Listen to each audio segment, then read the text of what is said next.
कभी कभी ज्योमेट्री के क्वेश्चंस को सॉल्व करना थोड़ा ट्रिकी हो जाता है उनके कंस्ट्रक्शन वाले पार्ट की वजह से।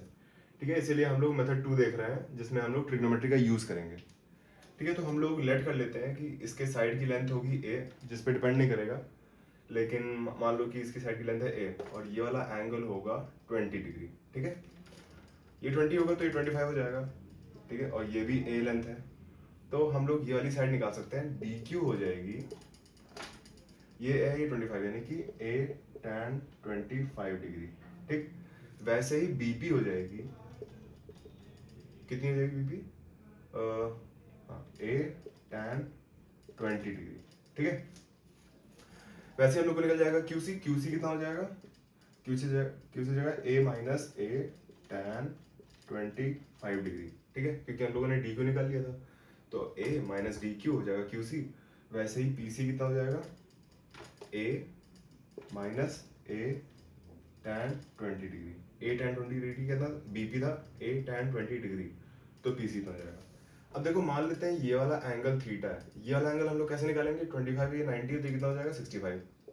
ठीक है, अगर हम लोग को थीटा मिल जाए तो हम लोग एक्स निकाल लेंगे, लीनियर पेयर मतलब लीनियर एंगल्स। ठीक है, तो थीटा निकालने के लिए हम लोग टैन थीटा लिखते हैं, जो कि कितना होगा PC upon QC. PC upon QC मतलब पीसी अपॉन क्यूसी, ए माइनस ए tan 20 अपॉन ए माइनस ए tan 25। ठीक है, ए कट जाएगा तो tan थीटा कितना आ गया, 1 minus tan 20 upon 1 minus tan 25, जिसमें से हम लोग 20 को लिख सकते हैं 45 माइनस 25, या फिर हम लोग 25 को लिख सकते हैं 45 माइनस 20। ठीक है, तो tan 25 को हम लोग लिखेंगे 40 माइनस 20, तो ये कितना हो जाएगा 1 minus tan 20 upon 1 minus tan of 45 minus 20। ठीक है, tan a माइनस बी तुमको पता होता है, tan a minus tan b upon 1 minus 1 plus tan a into tan b, तो कितना देखो 1 minus tan 20 upon 1 minus tan a minus tan b, tan 45 minus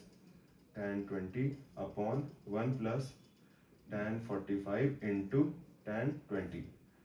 ठीक है, अब इसमें tan 45 की वैल्यू डाल देते हैं, तो ये कितना हो जाएगा 1 minus tan 20 upon 1 minus tan 20 upon 1 plus 1 into tan 20। ठीक है, अब मैं इस पूरे को हटाता हूँ और इसको सिंप्लीफाई करता हूँ, तो ये कितना आएगा 1 प्लस tan 20 2 tan 20 और ऊपर जाएगा तो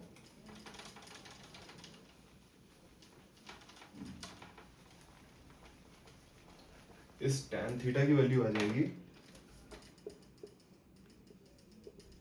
1 minus tan 20 tan square 20 upon 2 tan 20। इस स्टेप के बाद अगर तुम उसको सिंप्लीफाई करोगे तो ये आ जाएगा। ठीक है, अब tan 20 को हम लोग तोड़ते हैं sin 20 अपॉन cos 20 में। ठीक है, तो ये हो जाएगा sin square 20 upon cos square 20 upon 2 sin 20 upon cos 20। ठीक है, इसको आगे सिंप्लीफाई करने पे आ जाएगा cos square 20 minus sin square 20 upon 2 sin 20 और cos 20। अब यहाँ से तुम लोग को दिखने लगा होगा, नहीं दिख रहा है तो मैं दिखा रहा हूँ कि tan theta equal to cos square 20 minus sin square 20 होता है cos ऑफ 40। क्यों, क्योंकि cos 2 थीटा होता है cos square theta minus sin square theta, cos square theta minus sin square theta cos 2 theta, तो ये बन जाएगा cos ऑफ 40 डिग्री।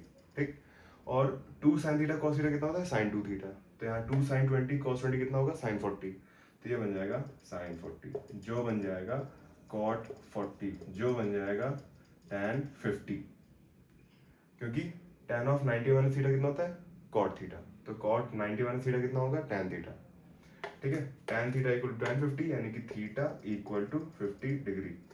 यहाँ पर तुमने थीटा की वैल्यू 50 डाल दी, 65 plus x plus 50 equal to 180 और एक्स की वैल्यू आ गई 65। ठीक है,